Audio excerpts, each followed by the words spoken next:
Welcome to the video for C5.15, which is a required practical. We're going to look at a titration. So before we start, some of this equipment you've seen before.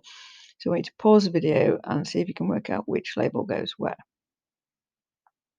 Okay, so hopefully we've got, so we'll start with the things that we've used before. So here we've got the clamp stand. We use to hold things in place. Here we've got a white tile, which we're resting our flask on. So this here is a clamp. This is our conical flask, so called because it's a cone shape. And then this piece of equipment is the one you might not have met before, which is a burette, which is used to measure things. Well, we use to measure volume. So learning objectives for today, you need to be able to name the equipment that we use in the titration. You need to be able to describe how to carry out titration. And most importantly of all, you need to be able to explain why each of the pieces of equipment is used in the titration.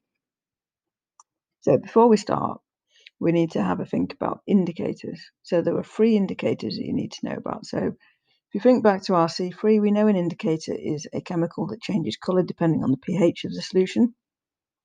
So you might have met some of these before. So litmus is red in acidic solution and it's blue if it's in an alkali.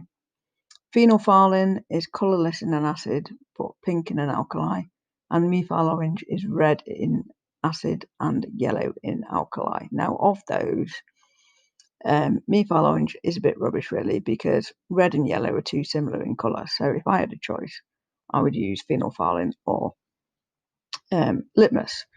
But it depends on the pH range of where neutralisation occurs, which is a bit too complicated for GCSE. But anyway, so one of the questions they quite often ask in an exam is why we can't use universal indicator for a titration.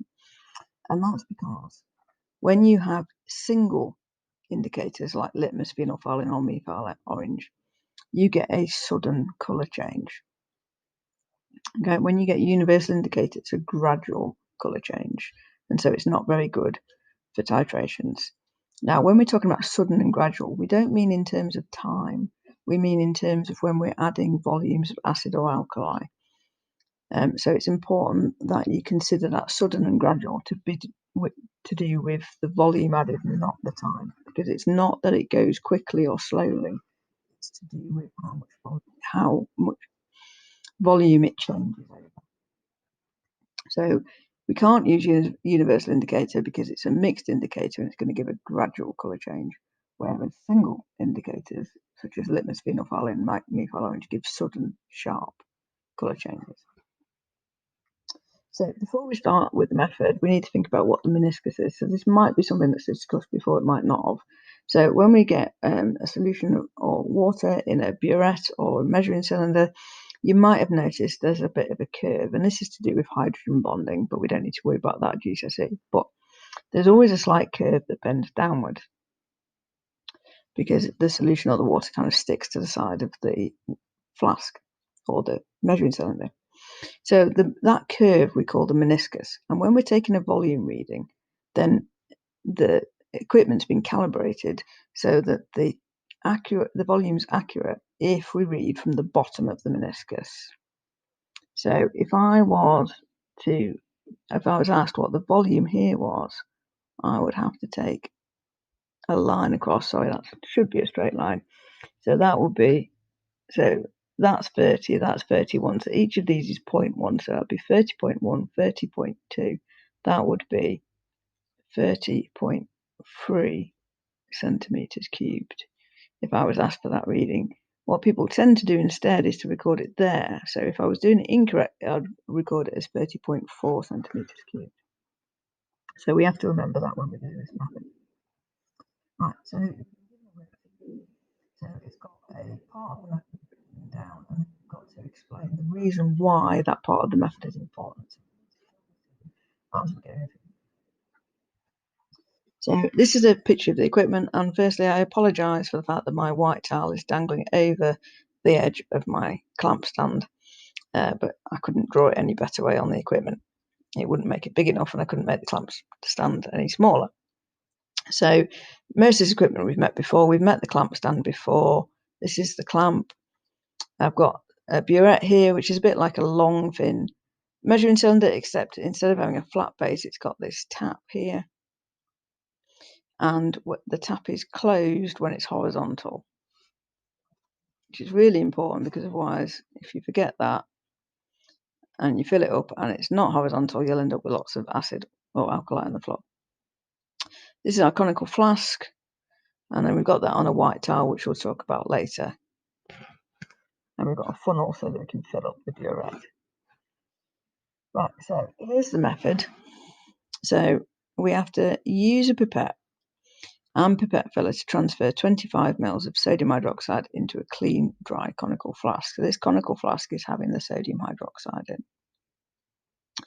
Now, we don't use a measuring cylinder for this because a pipette is more accurate.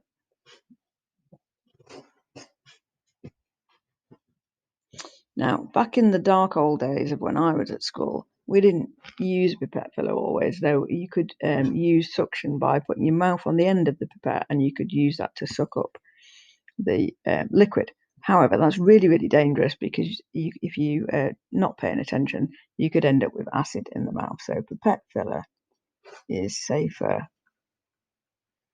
than using suction.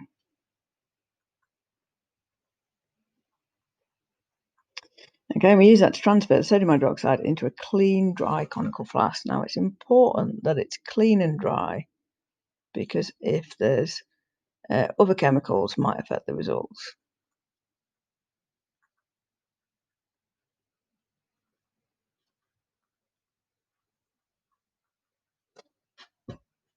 So if we've done more than one titration and we've not washed it out properly, then it's going to affect our results.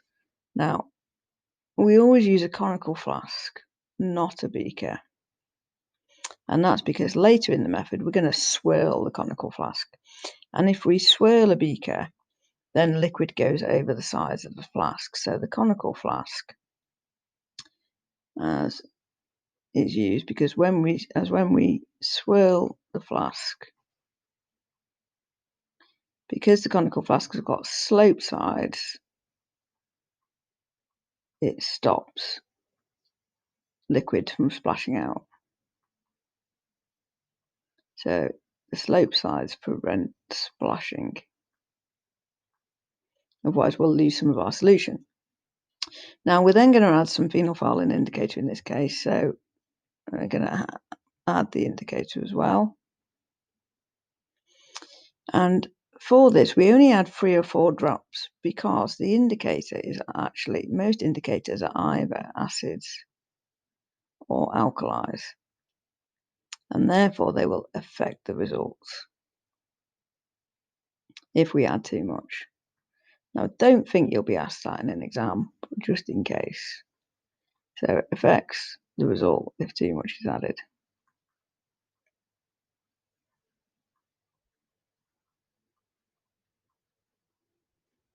Right, we're then going to place the conical flask on a white tile, and this is used so we can see the colour change properly.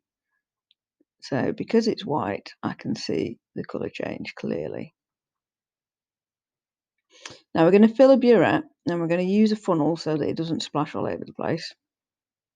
And we fill it until it's higher than the 0 mark. So if that's a 0 mark, we would fill it higher, and that's because this area under the tap needs to be filled. Because if it's not filled, so if I fill it up and I haven't filled this bit under here, when I first open the tap, it's going to fill this little bit here before it adds into the flask. So my volume is going to be incorrect. So it needs to be filled, or the volume added is incorrect. So the volume that you record here will be bigger than what you've actually added, because some of it will have filled that little bit under the tap rather than going into the flask. So we carry out a rough titration, and the reason we do a rough one first is so we get an idea of where the end point is. So we're going to add small amounts of the acid at a time. So we add small amounts so we don't overshoot. And we do a rough one so we get an idea of the volume, so that we can do a more accurate one. So we get an idea of the volume needed so that when we do the second one, we can add it quickly to start with and then really small at the end. So we have to swirl the flask after every addition to make sure it mixes properly. And if it doesn't mix properly, it's not going to react properly. And then we continue until the indicator changes. Now, in this example, we've got phenolphthalein. It goes from pink, because it's pink in alkali, and then it goes colourless so the colour change is when it's neutralised. So the colour change for whichever indicator you've used means it's neutralised.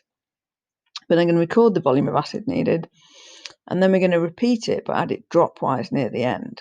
So if the rough one gave us, say, 25 centimetres cubed that I need to add, then I'd add it quickly for the first 23 centimetres cubed, and then I'd add it dropwise near the end, so that I get an accurate reading of how much I've added.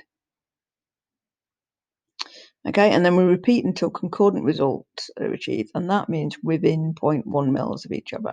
So I have to keep repeating this titration until it gets within 0.1 mils of each other.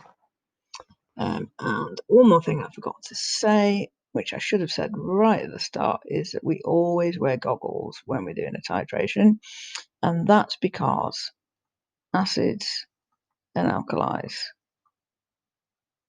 are corrosive. And we have to use this special word. And because they're corrosive, we don't want them to corrode our eyes, so we have to wear goggles to make sure we're safe. Okay, so just to finish off, we think back to the diagram we did at the start and think about what you know about this diagram that you didn't know at the start of the lesson. So just write 2 or 3 things down. Okay, thank you for listening. See you next time.